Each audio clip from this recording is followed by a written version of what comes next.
halkan aan ku suganahay waa xirada geela ee qaayib lagana dhamo caanaha waxa ay ku taala duleedka magaalada Jigjiga goobtani waxa ay kaga duwan tahay goobihii hore ee caanaha loo doonan jiray dabcan waxa ay in yar u jirtaa magaalada Jigjiga sidoo kale goobtani waxa ay kulansatay cafeteriadii ama goobtii fadhiga iyo sidoo kale geeli oo xareysan oo laga cabayo caanihii geela ee dhaydaha goobtan waxa aasaasay iskaashato ah muwaadiniin deegaanka u dhalatay kuwaasi oo ku fikiray in magaalada Jigjiga dhaxdeeda ay ka sameeyaan goob fadhi ah geelina uu ku xareysan yahay geeli oo dhalay dabcan bulshada ay uga faa'iideeyaan si ay u helaan caano freesha ugana baaqsadaan aadista goobihii fogfoga ee ay caanaha u doonan jireen maadaama oo bulshada deegaanka ku nool ay caanaha geela si aad ah u isticmaalaan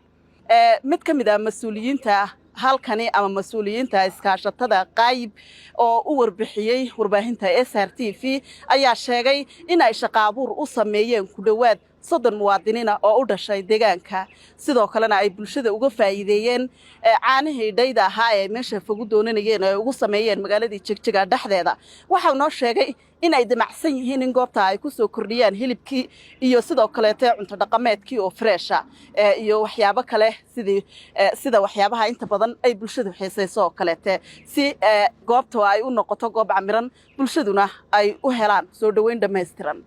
waxaan joognaa xarunta shirkadda qaayib qaybtii caanaha geela xarunteedii Jigjiga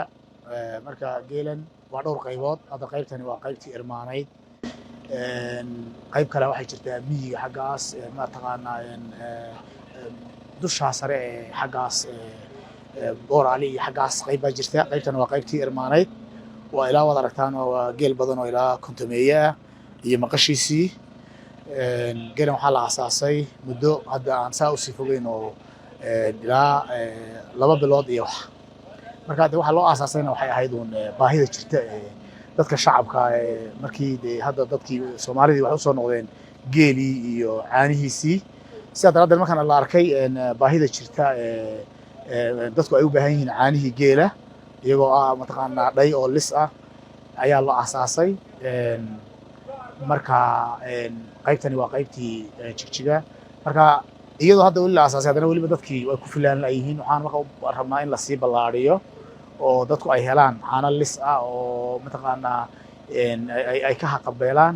sidaas daraadeed waxaan doonaynaa inaan sii ballaarino oo sii wadno marka anu aragtidayda ahaan dadku aad bay ugu baahnayeen ma dhihi karnaa mataqaanaa mashruucan way jiraan way badan yihiin hadda halkan kaliya 22 baa jooga way badan yihiin qaar waxa jira asaan ku soo sheegay kale oo geel kale oo ku maqan wali xaga iyo boorali miyiga ku maqan dad badan baa shaqo abuur ka helay caaniga wali waxaan rabnaa caanihii geela iyo bunkii oo fresh in la isku helo hilibkii ariga oo salon iyo caanihii in la isku helo waa taada cafeteriada ka dambaysa waa cafeteria hadda la diyaariyo cusub marka waxaan rabnaa wixii dadka nacfi u noqonaya ee dadka wax taraya inaan halkan wixii tabartayada inaan ka qabanno oo bunkii oo mataqaanaa shaahi hilibkii ariga ee solaa cuntadii hawadii jawgii oo mataqaanaa furan inaan sameeyno marka way badan yihiin dadka shaqo ka helay aad u badan yihiin waan soo kordhinayna qiyaasan waxa la dhihi karaa hadda halkan kaliya 22 baa jooga geela kaliya miyiga joogana de way iyaguna way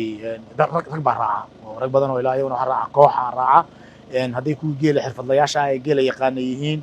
haday kuwii mataqaanaa gaadiidka u waday ee u soo dhaaminayay calafka u geenay ay yihiin haday kuwii daawada siinay ay yihiin noocyada kala duwan ee baahida ee geelu lagu maareyn lahaa noloshiisa iyo hayntiisa iyo listaankiisa iyo aqoontiisa waxa la dhihi karaa waxaan dhihi karaa horta waagi hore in xoolaha dhaqan jiray ma aynaan fahansanayn maaragtay nacfigiisa sidana uu ku fiican yahay hadduu de waxa weeye ninkii geeli raacayay mushaarkiisa buu qaadanaya iyadoo lacag kaash u qaadanaya waagi hore waxa laga yaabaa qofku inuu de uu isagoo raacaya laga yaabo inuu neef ku raaco intaas sano dadka shaqo abuurka nacfi u leedahay oo sidii kuwii xafiisyada ka shaqeynaya ama bakhaarada ka shaqeynaya kale ayaa waxoodii kaash qaadanayaan dadkii kale ee u baahnaana oo casarkiiba imanaya iyagoo magaalada jooga shaqooyinkooda haysta ayay imanayaan oo mataqaanaa ay ka helayaan caaniyo firaasha wax loo baahan yahay dhihi karaa geel waliba in lagu dhaqo meelaha magaalooyinka u dhow labadii isagiina nacfi u leh markii la fadhiisiyay la nasiyo nacfi buu yeelanayaa dadkiina nacfi u yeelanayaan oo de baahidoodii caanihiisii oo firaash oo arko hortiisa lagu lisayo ayuu kale waxaan leeyahay dhan walba dadkii magaalada u baahnaana way ka helayaan mataqaanaa adeegoodii kii raacay laftigiisina sidii hore uu ahaan jiray si ka mataqaanaa ka sahlan oo ka yiisan oo waliba lacag uu ku qaadanayo ayuu ka helayaa oo mataqaanaa uu noloshiisii kama duwanaba ninka geela maanta la joogo nin xafiis u shaqaynaya kama duwan aad bay u soo dhaweeyaan waliba maadaama Jigjiga magaalo weyn tahay anaga kaliya namaha qabtira ka raba dadku way noo yimaadaan ayagoo xaafadoodii ka yimid ayagoo wajaale ka yimid aad bay mataqaanaa ayay u soo dhaweeyeen aad u soo dhaweeyeen marka anagu waan mataqaanaa waxa qabtir kar laanahay dawladda shirkadan hadda cusub ee hor loo aan ku leeyahay muddo yar bay jirtay tahay aad bay mataqaanaa dadku ay faa'iido badan ugu leedahay nin kasta markii habeen ku yimaada isagoo iska daayay soo kuwa kala qabad ku imanaya isagii keligii ma imanayo kuwa kale uu keenaya caruurtiisa buu keenaya reerkiisa buu keenaya marka faa'iido badan bay u leedahay dadka aad bay soo dhaweeyeen hadda waxaa jira rag ganacsadayaal oo aan maalin kasta yimaado mar xilliga 5 galabnimo aad bay soo dhaweeyeen sababtoo wataan hore kugu sheegayo waa qofkii isagoo shaqadiisii haysto haddana caanihiisii iyo mataqaanaa uu helaya adeegiisii oo caanihi geel oo firaasha fadhigiyo isna firaashada artay dhulka la sameeyey hadduu u baahdo bunkii iyo shaahi uu cabayey qaybta cuntadan hadda waan ku soo kordhinayna hadda waa diyaar bunkii uu jiraa waynu booqanaynaa sidoo kaleete qaar ka mid ah shacabka halkan yimid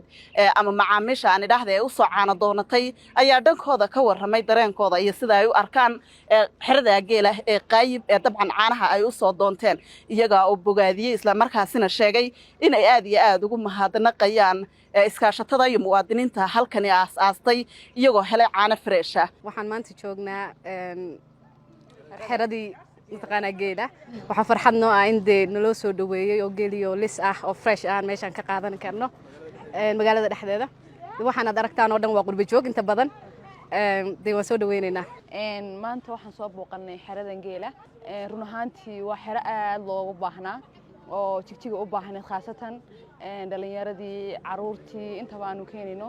caanihii oo lis ah oo dhay ah oon helayno taasna waa arrin kale oo fursad ah oon helay waxaan leenahay ku soo dhawaada meeshan hal yimaado caruurta hal keeno